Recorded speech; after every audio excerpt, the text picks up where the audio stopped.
DL tag genuinely creates a real definition list, pairing each DT tag term with its actual DD tag description. In this video, you'll build a real, genuine glossary.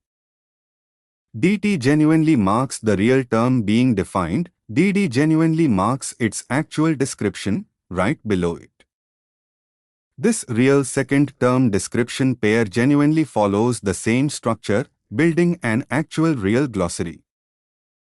A real term can genuinely have multiple DD tag descriptions, multiple actual real definitions or details for the same term.